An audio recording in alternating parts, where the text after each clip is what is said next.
스페인이 월드컵 우승 트로피를 들어올리는 역사적인 순간에 트럼프 대통령이 눈치 없이 끼어들었다는 비판이 나와 논란입니다.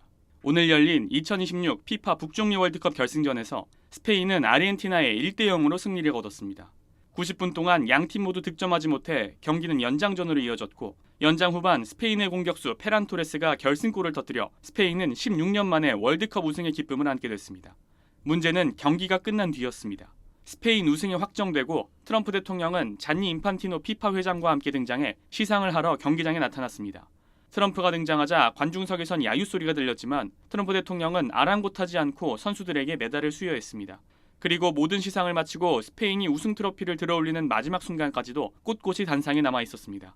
보통 우승팀이 트로피를 들어올리는 순간은 팀 선수들과 스태프들만 남기고 모두 빠져주는 게 관례인데 트럼프만 이를 지키지 않은 겁니다. 인판티노 회장이 트럼프 대통령에게 내려가자는 손짓을 했지만 이를 본 트럼프 대통령은 박수만 칠 뿐 그대로 자리를 지키다가 내려왔습니다. 결국 스페인의 역사적인 우승 세리머니 사진에 트럼프 대통령도 함께 남게 된 것입니다. 이를 본 누리꾼들은 선수들의 우승 세리머니를 방해하다니 민폐다라며 관심을 받고 싶어 안달난 것 같다는 반응을 보였습니다. SBS 김태원입니다. 오늘 새벽 스페인과 아르헨티나가 월드컵 트로피를 놓고 결승전을 펼친 가운데 정작 경기 시작 전 미국 국가가 연주되면서 논란이 되고 있습니다. 오늘 새벽 4시 미국 뉴저지주 이스트 러더퍼드의 뉴욕 뉴저지 스타디움에서 2026 피파 북중미 월드컵 결승전이 열렸습니다. 그런데 경기 시작에 앞서 그라운드에 등장한 미국 가수 제니퍼 허드슨이 부른 국가는 미국 국가 성조기어 영어나라였습니다. 결승 진출국인 아르헨티나나 스페인의 국가가 아닌 미국의 국가가 첫 국가로 연주된 겁니다. 더군다나 이번 대회는 미국의 단독 개최가 아닌 캐나다, 멕시코와 함께한 공동 개최인데도 그럼에도 결승전의 첫 국가 연주는 미국의 몫이었습니다. 캐나다와 멕시코의 국가는 들리지 않았습니다.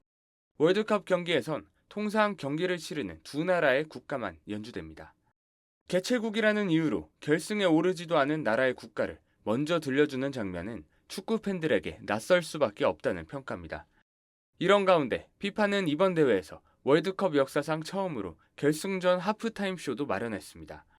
마돈나, 샤키라, 방탄소년단, 저스틴 비버 등 세계적인 가수들의 공연이 약 25분간 이어졌는데 이를 두고도 많은 비판이 쏟아졌습니다.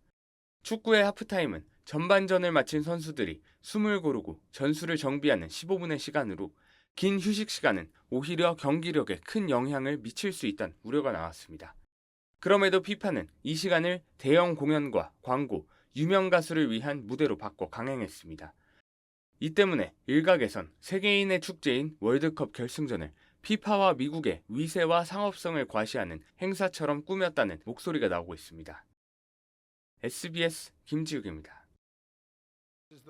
트럼프 미국 대통령이 2026 북중미 월드컵에서 미국 대표팀 선수 발로건의 출전 정지를 번복하기 위해 직접 피파에 연락한 것과 관련해 현지 언론에서도 비판의 목소리가 나오고 있습니다. 미국 월스트리트 저널은 현지 시간 7일 월드컵 심판 도널드 트럼프라는 제목의 사설에서 이번 대회 덕분에 전 세계가 미국을 긍정적으로 바라보던 참이었는데 바로 그때 대통령이 피파에 전화를 걸었다고 지적했습니다.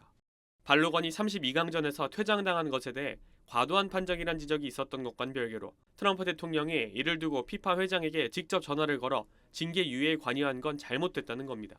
사설에선 트럼프 대통령은 단연간 TV로 스포츠를 시청해온 경험을 들이밀며 발로건의 반칙은 결코 파울이 아니라고 단언했고 이런 쪽은 내가 잘 안다며 심판의 윤리성에 부당한 비판을 가했다고 꼬집었습니다. 이어서 결과적으로 미국팀은 정치적 개입이라는 의혹 속에서 경기를 치러야 했고 설령 미국팀이 경기에서 승리했더라도 트럼프라는 꼬리표가 따라붙었을 것이라고 비판했습니다. 월스트리트 저널은 이번 월드컵은 전 세계에서 찾아온 축구 팬들에게 미국인의 친근하고 소박한 면모를 보여줬고 이는 미국의 소프트 파워를 보여주는 고무적 현장이었다면서도 트럼프 대통령의 개입은 이번 월드컵을 온통 트럼프에 대한 이야기로 변질시켜버렸다고 규탄했습니다. 앞서 피파는 미국과 벨기에의 16강전을 하루 앞두고 지난 2일 보스니아 헤르체고비나와의 32강전에서 레드카드를 받은 발로건의 출전 정지를 1년 유예했는데 미국은 발로건이 출전하고도 16강전에서 벨기에에 1대4로 완패했습니다. 월스트리트 저널은 미국이 완패한 것을 언급하며 레드카드 논란이 경기에 영향을 미쳤는지는 알 수 없으나 선수들에겐 트럼프의 개입이 없는 편이 나았을 것이라고 덧붙였습니다. SBS 김태원입니다.